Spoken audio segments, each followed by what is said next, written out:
went together. We can try. You want to try? Okay, let's do it one more time. Hi, I'm Kerry. And I'm Dawn. I guess it started many, many years ago. Well, I was born and raised in southeast Pennsylvania on my grandpa's farm. Everything we did on the farm, we did ourselves. Well, I would say I was always a farm girl at heart. So once we got married and we lived in a rural area, I mean, it was just a dirt road out to the property. But we got the chickens right away, and I'd never had those. You know, we started small. We planted a garden, and there it just kind of grew as time went. Our goal was raise some stuff, we'll sell some of the stuff, and it'll pay for our stuff. It kind of went, okay, it pays for our stuff and paying extra, and it, you know, has went much more. As of today, we raise chicken, we raise pork, we have eggs. In season, we do some vegetables, and then I also make soaps and lotions and scrubs and all kinds of various other things that we add to it. We run our farm stand. We're going into our 5th year of doing that. And we have a big following, especially for the meats. We need water for everything when it comes to the farm. The animals have to drink, the vegetable gardens need it, and the fruit, and then you just need for your household. Our water was adequate then. It was producing 8 gallons a minute. In later years, then we find out it's not as good. But it was always an idea that, hey, we should be catching the rainwater, but it wasn't one of our top priorities at that time.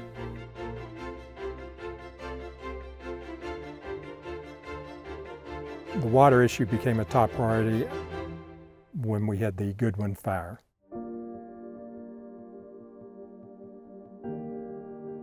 The fire was quite a distance away, and it was in a very remote area. And monsoons were due to come, so they kind of let it burn, thinking the monsoons would come and take care of it. But the fire grew, the winds picked up, it expanded and got out of control. Everybody was on a lawnmower, a weed whacker, the bobcat with the bucket, clearing, doing whatever we could to protect our property.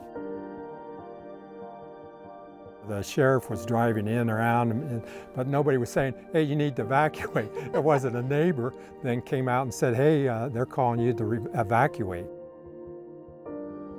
We're leaving and you look down the end of the road and it's just this black wall of smoke.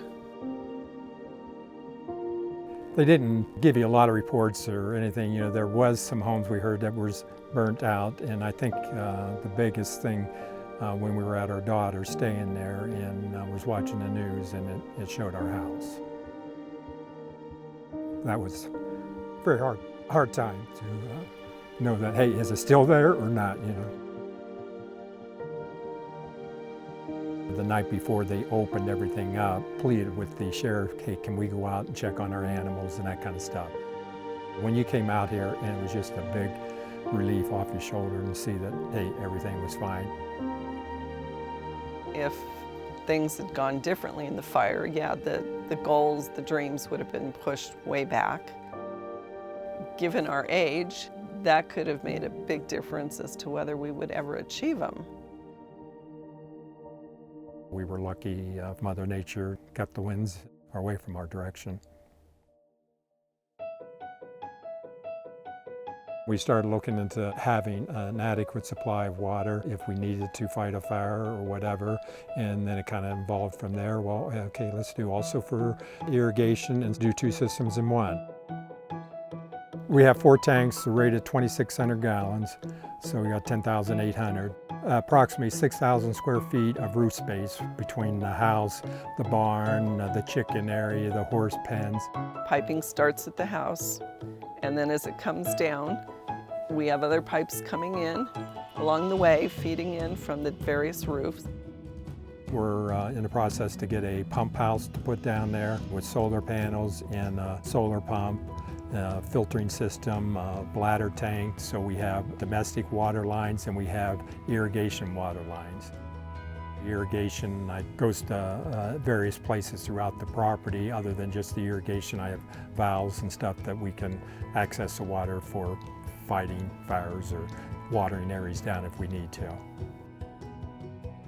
The sight of smoke puts you on edge, and then you're checking social media to see where it's at, how close is it, because we know how quickly it can spread. If we see something happening in the future, we might say, hey, we need to put the sprinklers out and water some areas down to start getting in preparation. And to have that there is a big piece of mind. I want something, when I do it, it's going to last me a long time. And that's where Enduraplas met that criteria. I think they have an excellent tank, the quality is there that I can count on that when it's going to be there 10 years and I'm not going to have splitting, crackings, or any issues with it.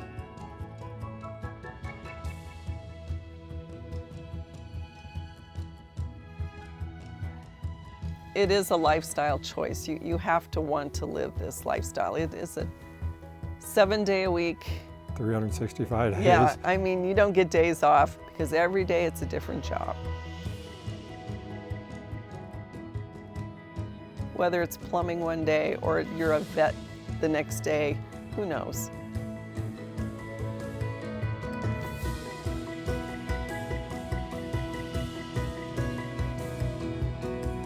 Could you imagine living any other way? No.